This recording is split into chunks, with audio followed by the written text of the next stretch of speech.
I'm Yissho. I go by the name of Yissho, and I paint and tattoo.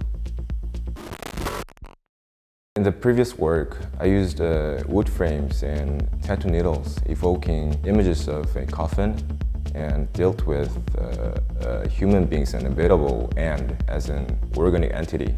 But now I deal with death as its own in my work, and trying to visualize sort of landscape beyond this life.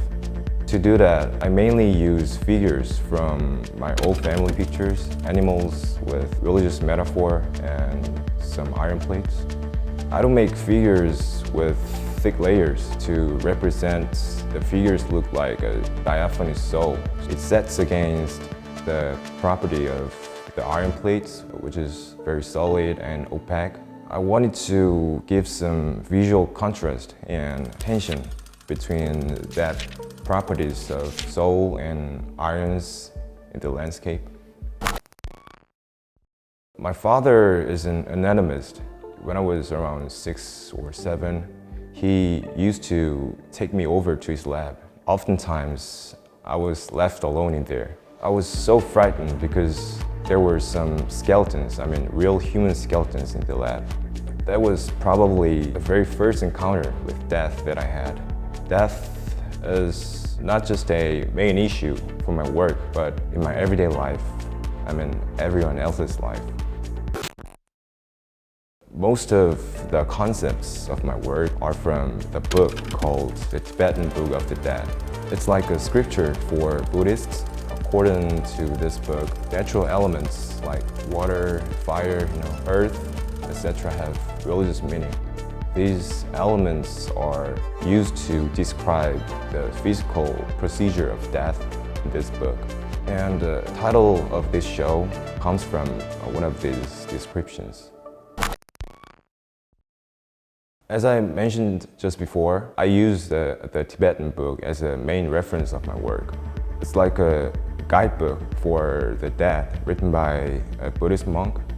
In a view of Buddhism, as I know, all living things, including human beings, are trapped in an eternal cycle of birth, death, and rebirth. But the book insists that it might be possible to overcome this cycle or rebirth as good things. Anyways, what I've focused on in this book is the part where it talks about what a proper death is. It's interesting because mostly people just trying to figure out what the good life is, the proper life, not the death. But my thing is to give thought about the death is to take care about the life at the same time, because the life always coexists with death. And especially this is a period which is very intimate with isolation and death because of COVID. So I think it's more meaningful at this time. While I've talked about the death in a kind of serious manner, I don't want viewers to consider too deeply about such things in my work. There are some unresolved narratives in my works, so I would like people to use them, the narratives, as a bridge to create their own stories.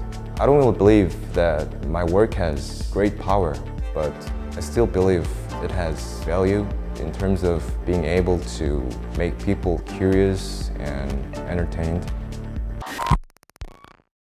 But eventually, what I want to be is a visual artist, dealing with all things that I have done till now, and not draw the line as simply a tattooer or a painter.